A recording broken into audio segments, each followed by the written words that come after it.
Lanjut ke pertanyaan selanjutnya Ustadz dari Ratu di Surabaya Barat Ustadz.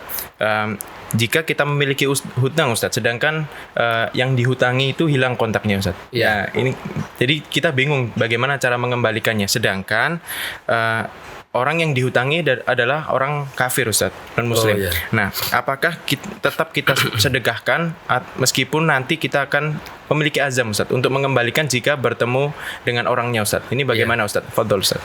Iya.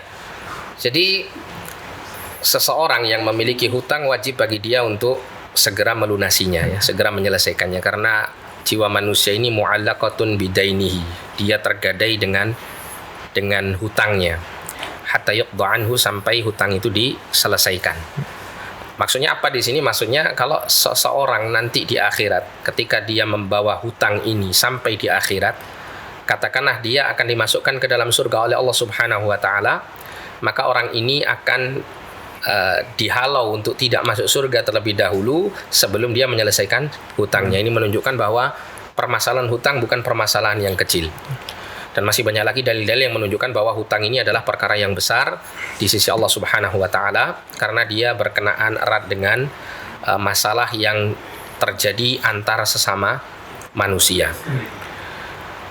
Kemudian ketika seseorang berhutang dan kemudian dia mendapati orang yang menghutangi itu kemudian tidak ditemukan gitu ya, entah karena dia pergi di tempat yang jauh yang alamatnya tidak diketahui, atau mungkin telah meninggal dunia, maka solusi dalam Islam agar seseorang tersebut tetap bisa membayar hutangnya, terbebas dari kewajiban dia dalam hutang ini, adalah dengan cara dia mencari ahli warisnya terlebih dahulu.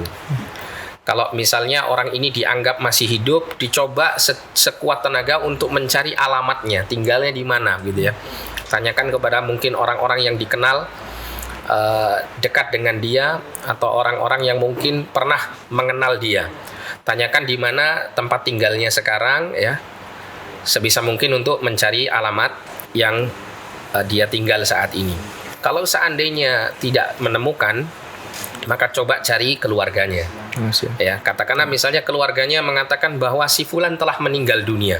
Nah, maka berikan hutang itu atau bayar hutang itu kepada keluarganya atau ahli warisnya. Ya, yang paling utama adalah ahli warisnya. Kalau ahli warisnya tidak ada, mungkin bisa melalui keluarga yang paling dekat dengan ahli warisnya tersebut.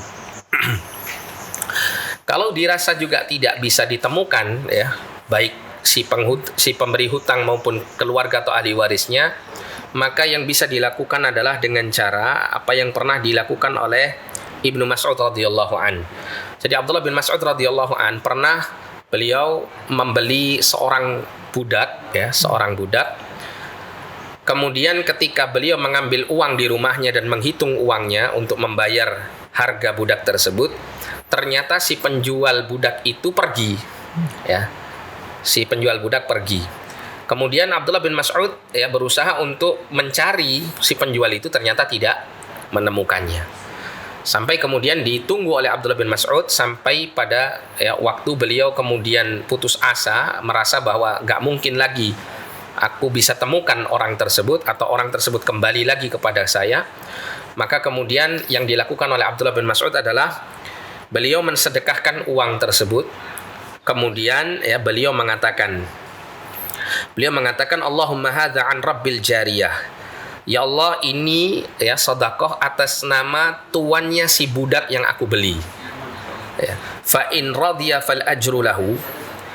Kalau dia ridha, maka dia akan mendapatkan pahala dari sedekah ini. Wa in ata fal ajru li wa lahu min hasanati biqadrihi.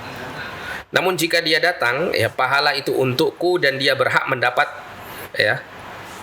hasanahku, maksudnya mendapatkan pahalaku senilai sedekah tersebut. Maksudnya begini, Abdullah bin Mas'ud menginginkan agar uang harga budak tadi itu disedekahkan atas nama si penjual, dengan harapan agar pahala dari sedekah itu sampai kepada si penjual.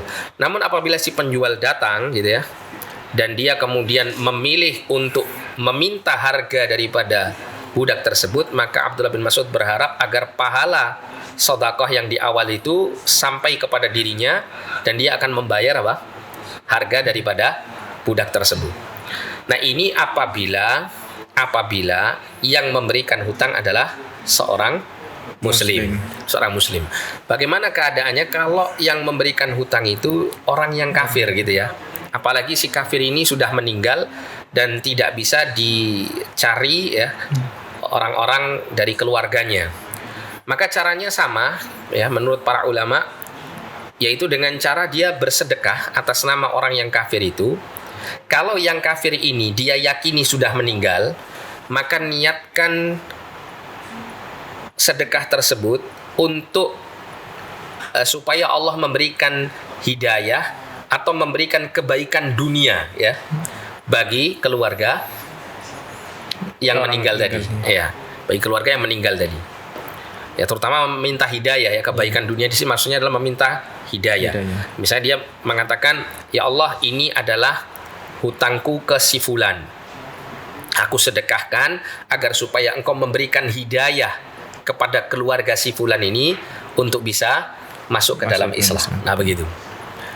Tapi kalau seandainya masih hidup ya, diyakini masih hidup, maka ya, disedekahkan dengan mengatakan misalnya berdoa mohon kepada Allah, "Ya Allah, ini adalah hutang saya yang saya sedekahkan, yang saya harap mudah-mudahan si fulan yang masih kafir ini mendapat hidayah dari engkau." Nah, gitu.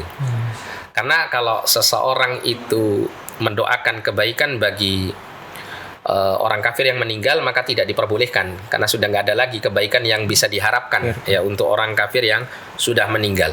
Tapi kalau orang kafir itu masih hidup, maka masih bisa dimintai kebaikan, yaitu apa? Yaitu hidayah ya, supaya dia mendapatkan hidayah dari Allah Subhanahu wa taala. Wallahu a'lam bishawab.